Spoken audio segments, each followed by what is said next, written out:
Film Ram Lakhan के set पर किन दो बड़े एक्टर्स का झगड़ा हो गया था? इस फिल्म के डायरेक्टर सुभाष घई का सपना अमिताभ बच्चन ने कैसे तोड़ दिया? क्या था इस फिल्म का बजट और बॉक्स ऑफिस कलेक्शन, और इस फिल्म के बारे में वो सारी बातें जो आप नहीं जानते होंगे।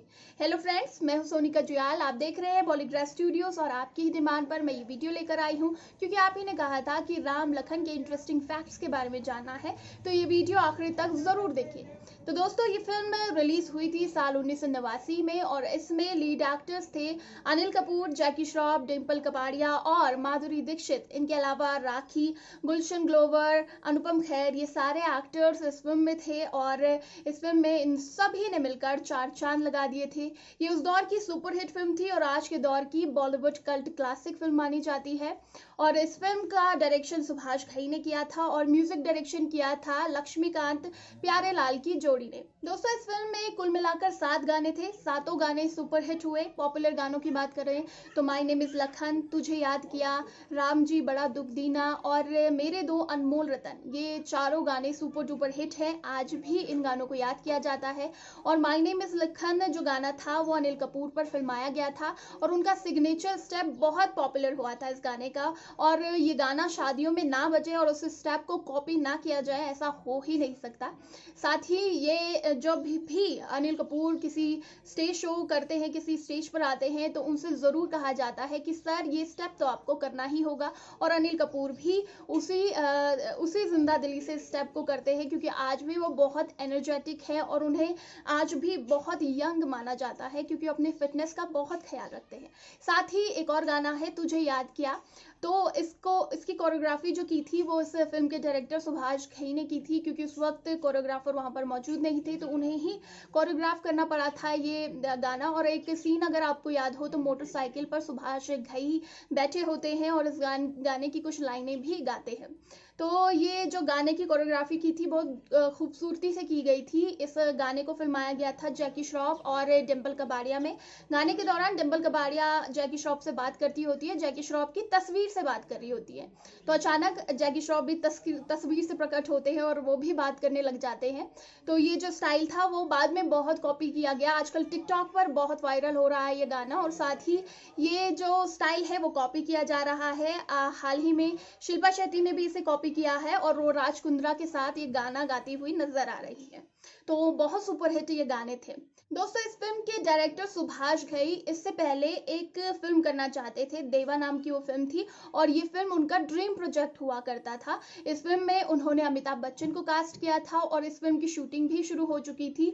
कुछ सीन्स भी शूट किए जा चुके थे, लेकिन जैसे जैसे शूटिंग होती रही अमिताभ बच्चन कुछ आनाकानी करने लगे। सुभाष घई कहते हैं कि वो सेट पर टाइम से नहीं आते थे और कभी कभार तो आते ही नहीं थे।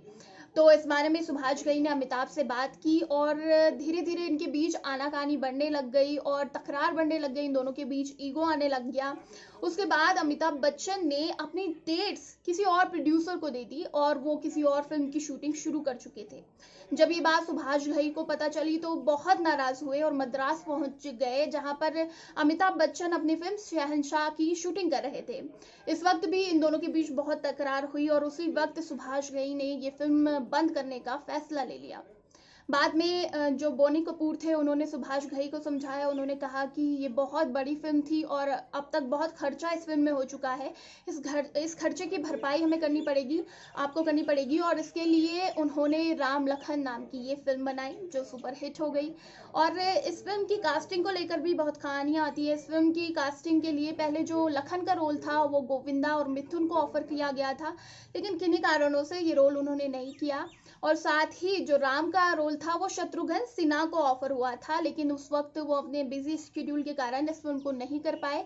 बाद में उन्होंने सुभाष घई के साथ कालीचरण नाम की फिल्म की और इस फिल्म में जब बोनी कपूर ने अनिल कपूर का नाम सजेस्ट किया तब जाकर अनिल कपूर को इस फिल्म में कास्ट किया गया और अनिल कपूर का लखन वाला रोल ही सबसे ज़्यादा फेमस हुआ, सबसे ज़्यादा चर्चित रहा और अब भी अनिल कपूर के इस रोल की बहुत तारीफें की जाती है। तो चलिए अब आपको बता देते हैं इस फिल्म का बजट और बॉक्स ऑफिस कलेक्शन। तो इस फिल्म का बजट था महज 3.5 करोड़ रुपए और इस फिल्म ने इंडिया में 9 करोड़ की कमाई की और वर्ल्ड वाइड 15 करोड़ का बिजनेस किया था।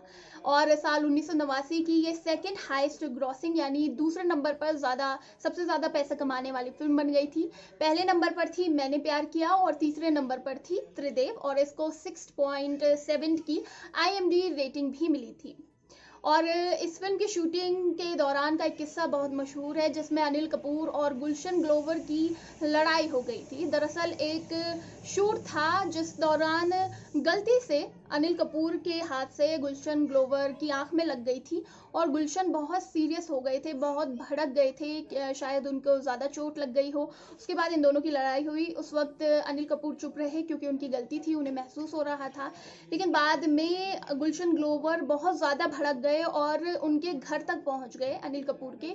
और पहले तो अनिल कपूर ने बहुत सुना क्योंकि वो बहुत खरी खोटी सुना रहे थे। उसके बाद अनिल कपूर ने उनका जवाब दिया और कई सालों तक इन दोनों के बीच कोई बातचीत नहीं हुई। बाद में सुभाष घई ने ही इन दोनों की जो है सुलह कराई और बाद में ये लोफर में इन दोनों को एक बार फिर से साथ देखा गया। साथ ही माधुरी दीक्षित को कास्ट किए जाने वाला किस्सा भी काफी फेमस है। दरअसल माधुरी इससे पहले 4 फिल्मों में काम कर चुकी थी, चारों फ्लॉप हो चुकी थी। और एक फिल्म थी कर्मा जिसकी शूटिंग के दौरान सुभाष घई ने पहली बार माधुरी दीक्षित को देखा था और उनसे इम्प्रेस हो गए थे। उन्होंने सोचा था कि मैं जरूर इन्हें किसी फिल्म में कास्ट करूंगा और उन्होंने कर्मा में एक आइटम सॉन्ग उन्हें दिया था, लेकिन एडिटिंग के दौरान ये गाना उस फिल्म से हटा दिया गया।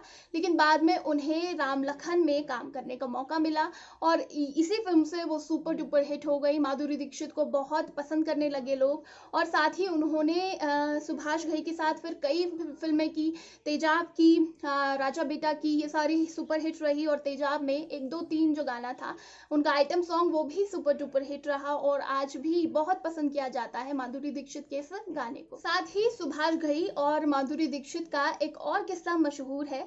दरअसल खलनायक फिल्म की शूटिंग चल रही थी और इस शूटिंग के दौरान ही माधुरी दीक्षित कुंवारी थी और इस शूटिंग के दौरान ही माधुरी से उन्होंने कुंवारा रहते हुए भी उनसे नो प्रेगनेंसी क्लॉज साइन करवा लिया था। दरअसल सुभाष घई को बड़ा डर लग रहा था। इस फिल्म में संजय दत्त थे और संजय दत्त और माधुरी दीक्षित के बीच नजदीकियां बढ़ने लगी थी, तो इन्हें लगा कि कहीं ये दोनों शादी ना कर ले और माधुरी प्रेग्नेंट ना हो जाए। इसी की वजह से पहले ही ये प्रॉब्लम ना आए तो उन्होंने पहले ही ये साइन उनसे करवा लिए थे। साथ ही सुभाष घई अपनी फिल्मों को लेकर बहुत सेलेक्टिव हुआ करते थे, खासकर स्टार्स के सिलेक्शन को लेकर सेलेक्टिव हुआ करते थे। उन्होंने एक फिल्म के लिए 3000 से भी ज़्यादा ऑडिशन लिए और फाइनली इस फिल्म में उन्होंने महिमा चौधरी को कास्ट किया। ये फिल्म थी परदेस और इसमें फाइनली महिमा चौधरी को कास्ट किया गया था और महिमा का नाम पहले रितु चौधरी हुआ करता था, लेकिन सुभाष घई का लकी लेटर था M, इसीलिए उन्होंने रितु का नाम बदलकर महिमा चौधरी रख दिया और ये फिल्म भी सुपर डुपर हिट हुई थी।